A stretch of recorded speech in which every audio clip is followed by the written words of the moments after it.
আচ্ছা, আপনাদেরও কি গরুর মাংসের কালা ভুনার এইরকম কালার আসছে না? নাকি অথেন্টিক চট্টগ্রামের কালা ভুনার টেস্ট আসছে না? যদি এমনটাই হয় আজকের রেসিপি আপনাদের জন্য। কারণ আজকে আমি কোনো রকমের নামি দামি মশলা বা উপকরণ ছাড়াই চট্টগ্রামের অথেন্টিক কালা ভুনার রেসিপি শেয়ার করব আপনাদের সঙ্গে।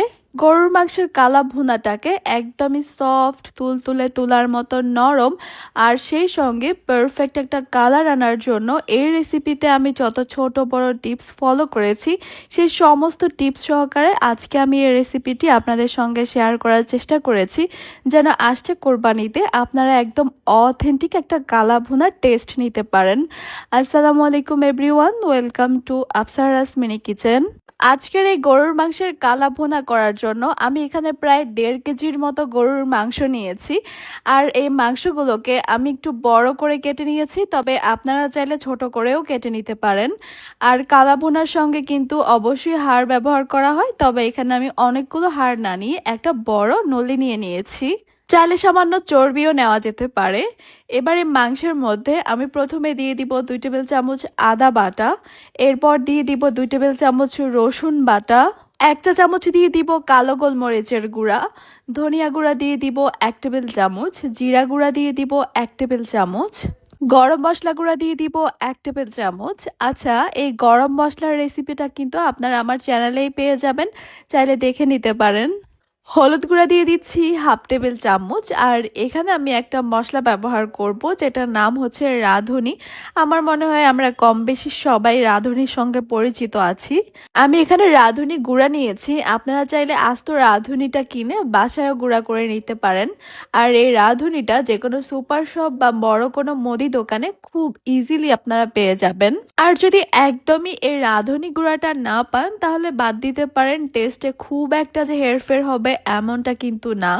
আপনার বাকি রান্নার প্রসেস যদি ঠিক থাকে তাহলে গরুর মাংসের কালা ভুনা এমনিতেই মজা হবে আর কালো হবে। 1.5 টেবিল চামচ দিয়ে দিচ্ছি কাশ্মীরি রেড চিলি পাউডার। আপনারা এখানে চাইলে নর্মাল লাল মরিচের গুঁড়াও দিতে পারেন, তবে কাশ্মীরি রেড চিলি পাউডারটা দিলে কালারটা বেশি ভালো আসে।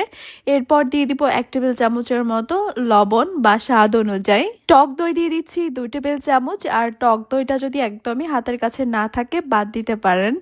দিয়ে দিচ্ছি একটা বড় সাইজের পেঁয়াজ কুচি, সঙ্গে দিয়ে দিব আমি 1 কাপ পেঁয়াজ বেরেস্তা। এখন এখানে কিছু গোটা মশলা দিব। প্রথমেই নিয়েছি আমি তেজপাতা, তেজপাতাগুলোকে একটু ছোট করে কেটে নিয়েছি। এরপর নিয়েছি 2 টুকরো দারুচিনি, আর সবুজ এলাচ নিয়েছি প্রায় 10 থেকে 12টার মতো, বড় এলাচ বা কালো এলাচ নিয়েছি 2টা, আর লবঙ্গ নিয়েছি 7 থেকে 8টার মতো। এবারে সবগুলো গোটা মশলা এখানে দিয়ে দিব। এখন এখানে দিয়ে দিব তেল। আমি এখানে 2 টাইপের তেল ব্যবহার করব। পেঁয়াজ বেরেস্তার যে তেলটা রয়েছিল সেইখান থেকে 1/2 কাপ দিব, আর 1/2 কাপ দিয়ে দিব সরিষার তেল। চাইলে সম্পূর্ণ রান্নাটা আপনারা শুধুমাত্র সরিষার তেল দিয়েও করতে পারেন, এতে করেও কিন্তু গরুর মাংসের কালা ভুনার টেস্টটা অনেক বেশি ভালো আসে। এবারে সবগুলো মশলার সঙ্গে মাংসগুলোকে খুব ভালোভাবে মাখিয়ে নিব। এই মাখিয়ে নেওয়ার ব্যাপারটা একটু ভালো করে করে নিতে হবে, কারণ এই মাখিয়ে নেওয়াটা অনেক ক্ষেত্রে রান্নার টেস্ট দ্বিগুণ বাড়িয়ে দেয়। মাংসের সঙ্গে মশলাগুলোকে খুব ভালোভাবে মাখিয়ে নেওয়ার পর যদি আপনাদের হাতে সময় থাকে এইভাবে মাংসটাকে ম্যারিনেট করে 2 ঘন্টার জন্য রেস্টে রেখে দিবেন। এতে করে কিন্তু মাংসটা অনেক বেশি সফট, নরম আর জুসি হয়। তবে আজকে আমার হাতে একদমই সময় না থাকার কারণে আমি সঙ্গে সঙ্গে চুলায় বসিয়ে দিয়েছি প্যানটাকে।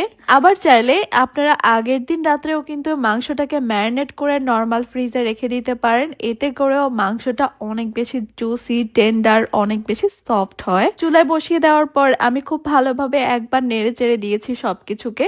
এরপর একটা ঢাকনা দিয়ে ঢেকে দিব। প্রায় 10 মিনিটের মতো চুলার হিটটাকে মিডিয়ামে রেখে এইভাবে ঢেকে জাল করে নিয়েছি।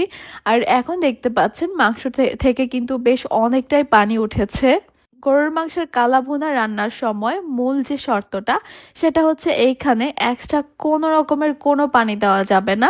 আপনি মাংসের পিসগুলো যত বড় করেন না কেন, মাংস থেকে যে পানিটা বের হবে সেটা দিয়েই কিন্তু মাংসগুলোকে সিদ্ধ করতে হবে।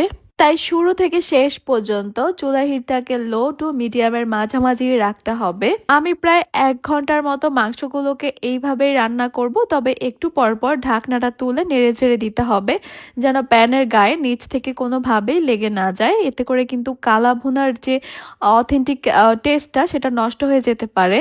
অনেকে এই পর্যায়ে মাংসটাকে জলদি সিদ্ধ করার জন্য প্রেসার কুকার ব্যবহার করে, তবে আমি বলবো ভাই, কালা ভুনার অথেন্টিক টেস্ট পেতে চাইলে আপনাদেরকে একটু ধৈর্য নিয়ে সময় নিয়ে এটাকে রান্না করতে হবে। কোনো অধৈর্য মানুষ কিন্তু কালা ভুনা পারফেক্টভাবে রান্না করতে পারবে না, আমি আগেই বলে দিচ্ছি।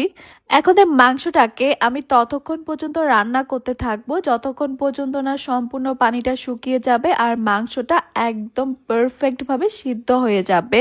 মাংসের মধ্যে এরকম একটা কালার, সফটনেস, জুসিনেস আনার জন্য আপনাকে মিনিমাম 1.5 ঘন্টা সময় এখানে দিতেই হবে।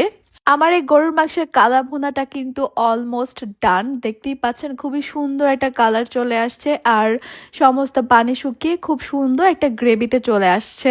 এখন আমি এখানে একটা বাগার বা ফোড়ন রেডি করব। একটা প্যানে নিয়ে নিচ্ছি 1/2 কাপ সরিষার তেল। পুরা রান্নাটা আপনারা যে কোনো তেল দিয়ে করেন না কেন, অবশ্যই বাগার বা ফোড়নটা সরিষার তেল দিয়ে করার চেষ্টা করবেন। এতে করে মনে হবে সম্পূর্ণ রান্নাটাই হয়তো সরিষার তেল দিয়েই করেছেন।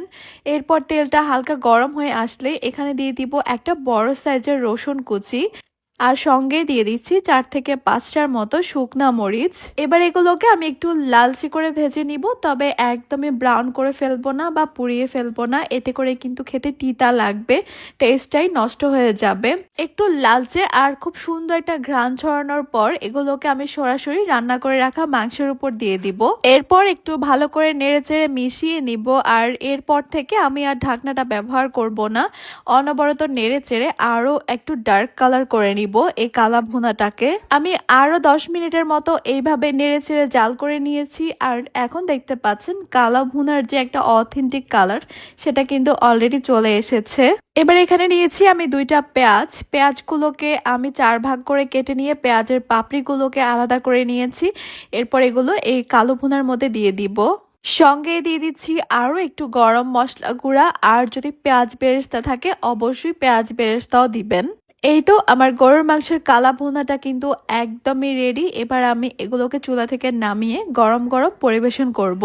গরুর মাংসের এই কালা ভুনাটা পোলাও, রুটি, পরোটা, নান, সাদা ভাত যে কোনো কিছুর সাথে পরিবেশন করবেন, একদমই হিট হয়ে যাবে। আর যে কোনো স্পেশাল অকেশনের জন্য একদমই বেস্ট একটা আইটেম হচ্ছে এই গরুর মাংসের কালা ভুনাটা। তাছাড়াও প্রিয় মানুষের আরো একটু প্রিয় হওয়ার জন্য অথবা প্রিয় মানুষকে বশ করার জন্য এইরকম একটা সফট, জুসি, টেন্ডার গরুর মাংসের কালা ভুনার কোনো তুলনাই হয় না।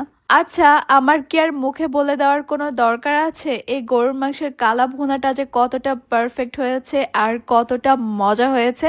আমার মনে হয় আপনারা দেখেই বুঝে গেছেন।